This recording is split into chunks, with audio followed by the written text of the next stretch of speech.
But man, what we have to realize is the true value of humanity is that exchange. It is empathy, right? That is the highest value and the only value that matters. That is the thing that will give you meaning. When you have empathy, you have exchange. Okay, and that's what it means. And I would encourage you also to watch Greg Swan's podcast because he has a lot to say about this and he's going to talk later on today. But when you exchange with somebody, good or bad, anger, hatred, somebody reacts and feeds back naturally to you. They have a real reaction, that thing that we're all afraid of because we all want to fit in this image because we see happiness and sexuality and socializing separate from ourselves. That when we can be real and get a real feedback from it, we can start to build fulfillment. We can start to build our real value. We can start to know who we are. We can stop needing to rely on this false image of like, there was never a fucking king, man. That's such a new idea. There was never a warrior. I was actually thinking about this when I was talking about it the other day with my group, but this is so stupid and minuscule, but I was swimming with my friends when I was like 17 or like 16, and we broke into this property and we're cliff diving, and they got fucked up and smashed against the rocks, and I grew up in Hawaii, I was a really good swimmer, and I went in and I just got them out of the water. And then we hiked back, and they were all fucked up, and it was like, oh shit, I was scared. So that's what everybody does. That's what anybody would have done. If you could swim, you would do it. We don't need this image in order to be an expression of ourselves. That did nothing for my self-worth. What that did was that built a bond of exchange and empathy with my buddies, man. What it did when a woman really left me and broke up with me, and I felt loss and sadness, that gave me a real human experience to be able to function and I don't want to be cliche, but have the relationships I have today. Because it made me see the reality of it.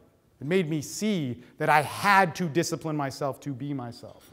We have exchange, we have connection. When we have connection, we have fulfillment.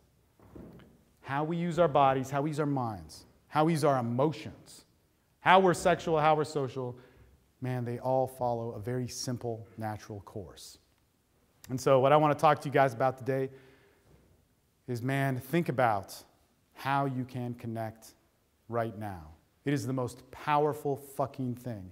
And the recipe for every aspect of some form of mental recovery. And I don't care where you come from. Whether that is you have some serious, hardcore psychological issues, you're bipolar, you got addiction, you suffered some trauma, you got PTSD, and you can't function. Whoops. You got to connect. Connection is in there. You've got to emote. You've got to share. You've got to tell your story.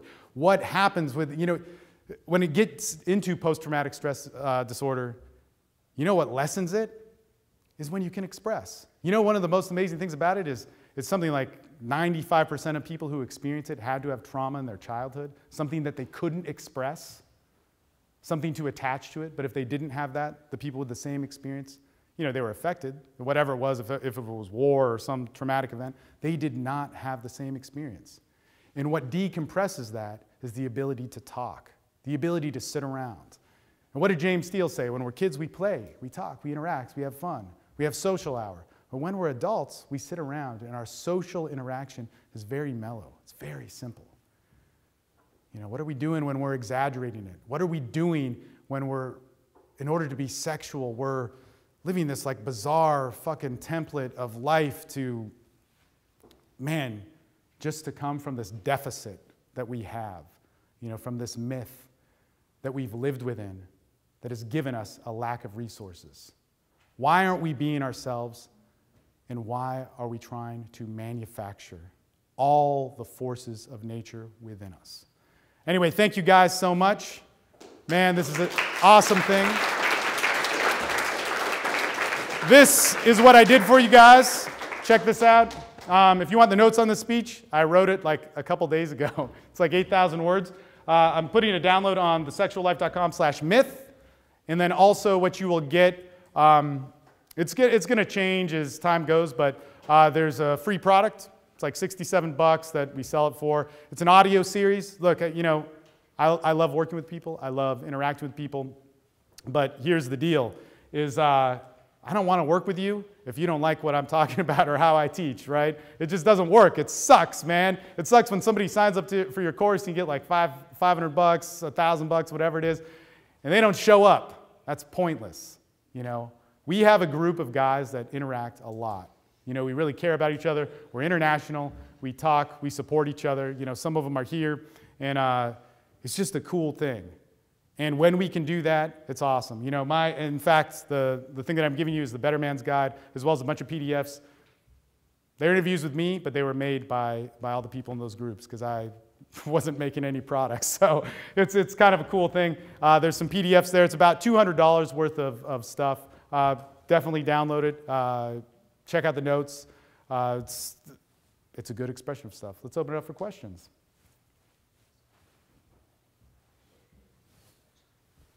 I believe Nick Sparks has a question.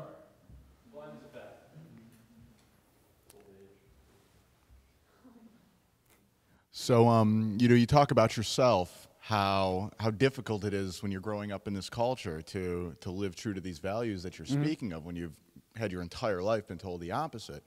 And you speak about creating a culture that upholds these values, shifting from kind of these superficial values that we propagated to this new means. My question to you is, how do you think we can go about creating a culture where exchange, where this connection is kind of the ideal value, or can we overcome like everything else that's coming at us? So so I have my opinions on that. And first off, number one, no victimization, man. Everybody's had crazy stuff happen, and my hangnail hurts just as bad as your broken leg. You know, I mean, it's like there's no. You can't weigh scales on it. You got to deal with your shit. You got to explore your identity and then filter it back into society, and then you can find out what your nature is. But number one thing is, with that, is we've got to communicate. I encourage everybody to be a part of a men's group. I mean, the only way I teach is through a men's group, man. I mean, that's what it is. Like, and that's just because I need one. So, you know, that's what I kind of made my job. So I think that that's important. We talk, we communicate. That could be big, that could be small. It's better face to face. But I personally think stop making it about changing the world. Man, all I can do is have one interaction with somebody in front of me. You know, even when it comes to seduction, like you got to be alpha, you got to have social proof, man, fuck that. You know, you got to be real with the person in front of you. You have to have a connection sexually with her or socially with whoever and make that have meaning. If that has meaning, then that's how we were really meant to live. Some books, though, you know what initially sparked my interest on this? A guy actually sought out and interviewed Daniel Quinn, Ishmael. He wrote a whole series about this stuff. That's kind of the layman's version, but if you want to get into it, you know, there's the Richard Dawkins. There's also Wilhelm Reich, who wrote about sexuality and society and all this crazy, insane stuff, and he was kind of a crazy person himself. And there's a really good anthropological book called Saharasia, which is by a Reichian dude. But man, hopefully that answered your question, but I would say make it simple. Keep it one-on-one. That's my version of it, you know.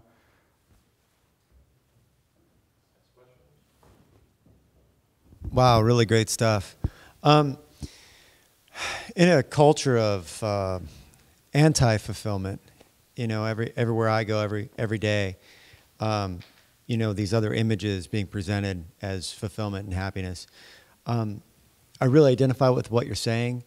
Can you give me some simple ways to just keep resetting to stay on course? Man, so what we do in our groups at the highest level, so if there's guys that are getting laid a lot to guys that have major social anxiety, if you have major social anxiety, you're going to have to start off at a different point. But from zero, like zero, like serious fucking problems, to somebody who is living in a superlative lifestyle, you know, far more like extravagant than anything I've ever lived, the baseline is always to say hello. Say hello to 5 people a day. And really, it's say hello to 5 people a day. I know that's like some quantified thing, but again, you know, nature doesn't need science. Man needs, you know, some sort of science or method to find truth in nature. But that's to have one meaningful connection.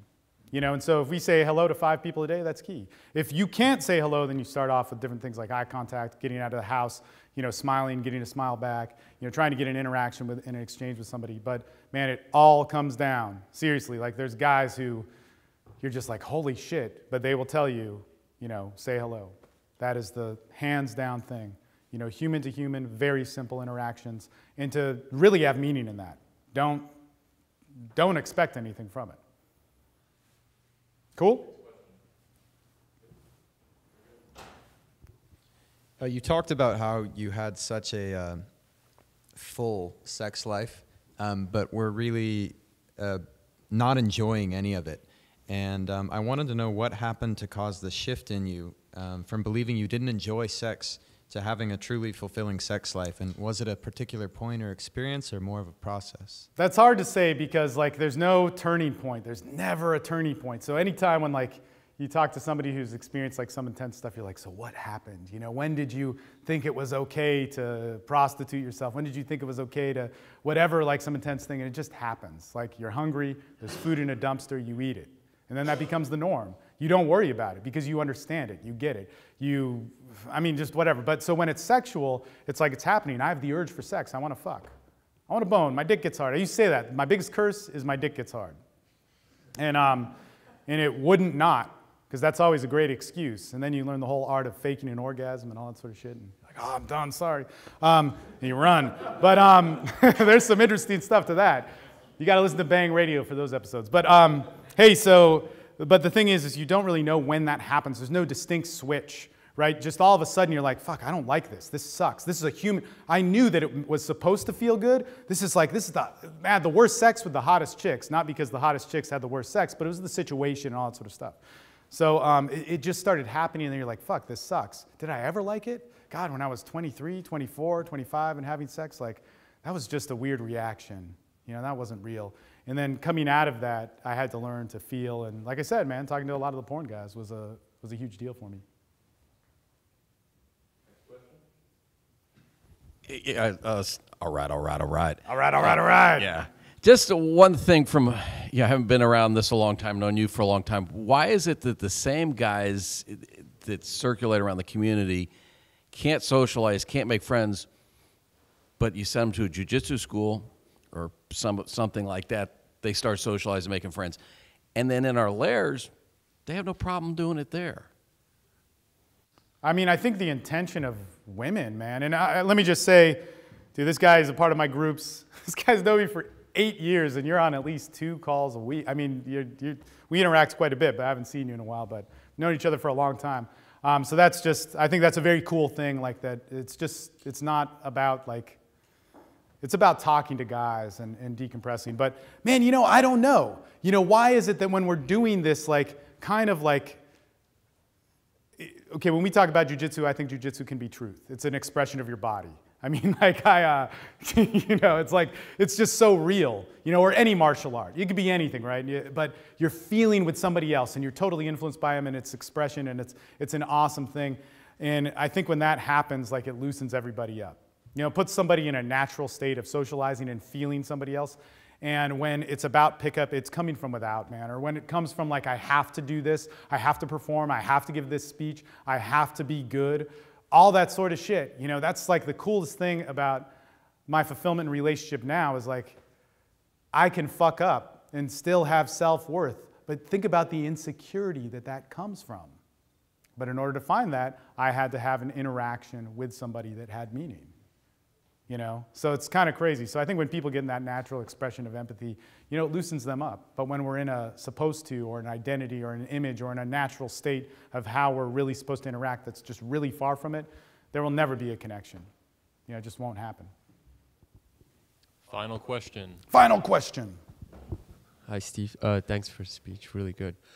I had a question. You just covered it about, like, you were having that transition period. And then you said what helped was all the porn stars that helped you. Go ahead and finish. I'm sorry. Yeah, I think most people won't have porn stars in their life. What? No, but honestly though, you're stuck at that point where you don't know what the road is. You've had those porn stars to help you. What would your tip be to those people? So, yeah, there's the whole fake it till you make it thing. You got to find a point of reference, and you do have to do that, but you need to know that you have to find an expression of yourself in there. It's funny, because if you watch the 2009 speech of the 21 Convention, that was like a big transition I was going through, and I was talking to my friend who is a porn star, and he's had some crazy stuff happen. And actually, it's a funny story because a couple of years ago, Maria and I were at some pickup conference, and we were hanging out with all these pickup dudes. And then we hung out with my other porn star friend right afterwards, and it was like the most normal people in comparison to the guys at the conference. It definitely was not a 21 convention, I'll tell you that. Look, what they told me, and this was what it was important, okay? Now at the time, back then, so when this was really taxing on me, okay? At the time, the people that I knew in the industry are not the people in this room, okay? There's a big difference, and I want to make that distinction. Everybody that stood on this stage is on a different level of representation, an expression that is different than mine, but respectable, you know, in a way that I listen to. But at the time, that was not happening. In 2006, 7, 8, 9, the people that were around me, no matter how hard I looked, did not have that message. It was like, oh, fuck more chicks. So they were going through the same thing as me, but not being honest about it. And it sucked. And what I did was, as soon as I had an email account that was attached to a big company, although I later realized I didn't really need this, I did what Ed Drews said, is I emailed one of my favorite pornographers, and he got back to me. We taught a bunch of workshops together and stuff. It was pretty crazy. And he taught me a lot, actually, about sex and about the actual process of, because sex, when a woman and man, or you could even say any human being, when they're close to one another, you start to communicate in a different level. Okay, it may not be sexually, but it's more intimately. And so getting physical is like, can happen, because it's natural, you know? I don't want to make it like it's a series of steps that will magnetically get, but it can happen. And he just told me, he's like, man, all these guys that you introduced me to hate women. You know, Steve, I have hated women. This is a crazy story. I'm not saying who it is, but his mom stabbed him in the eye, and he has a fake eye. It's actually a really good fake eye. But his mom abused him. And basically, he hated chicks, and you could see that came out in his porn, and he still actually makes porn to this day, but he said, you know, his grandparents changed him, and he went through this kind of boogie night scenario of interacting with people, and that's the person that I could listen to. That's the person that I could understand. That was the first person that was like having sex on a level far beyond mine, actually, but with a level of anger and resentment that I had that I could hear. Yeah?